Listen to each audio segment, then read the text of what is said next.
Hare Krishna. Hi friends, ఈరోజు కాకరకాయ పులుసు చూపిస్తున్నాను. కాకరకాయ పులుసు చేదు లేకుండా మనం కాకరకాయలు అలా చక్రాలు పోసుకొని డీప్ ఫ్రై చేసేసుకోవాలి. ఎర్రగా అయిపోవాలి ఇట్లా. ఇప్పుడు ఇది తీసేసుకొని పక్కన పెట్టుకోవాలి. తాలింపులో ఆవాలు, జీలకర్ర, కొంచెం మెంతులు, ఎండుమిరపకాయలు వేసి తాలింపు వేసుకోవాలి.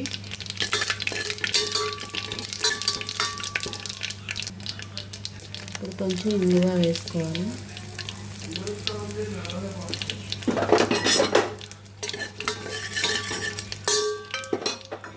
ఇంగువ వేసిన తర్వాత ఉల్లిపాయ, టమాటా, పచ్చిమిర్చి ముక్కలు కోసుకొని వేసేసుకోవాలి.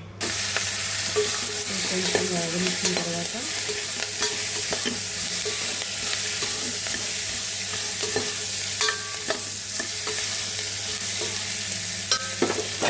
పులుసు పోసుకున్నాను.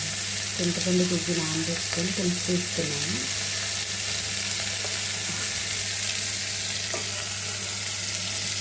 ఇది పోసేసుకున్నాను. ఉల్లిపాయ, పచ్చిమిర్చి వేగిపోయింది. పులుసు పోసేసుకున్నాను. చింతపండు గుజ్జు,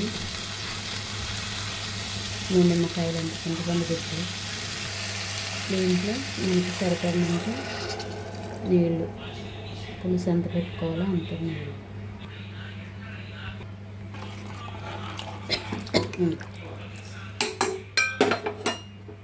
ఇప్పుడు కాకరకాయలు వేపుకున్నవి దీంట్లో వేసేసుకొని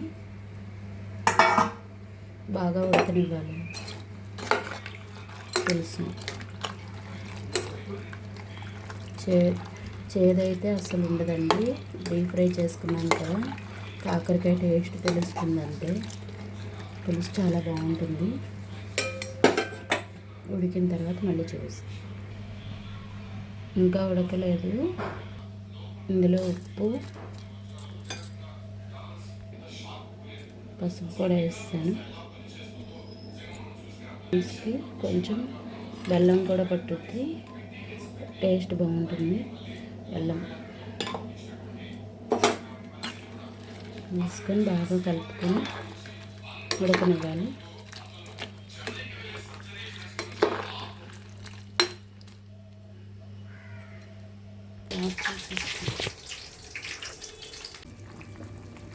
పులుసు బాగా ఉడికిపోయిందండి. ఇప్పుడు దీంట్లో కొంచెం మెంతిపిండి వేసుకుంటే, వేపు పొడి చేసుకున్నది. ఈ పులుసులు వాటిల్లో మెంతులు తాలింపులో వేసుకుని మెంతి పొడి వేసుకుంటే టేస్ట్ చాలా బాగుంటుంది. కాకరకాయ పులుసు రెడీ. నచ్చితే ట్రై చేయండి ఫ్రెండ్స్. హరే కృష్ణ.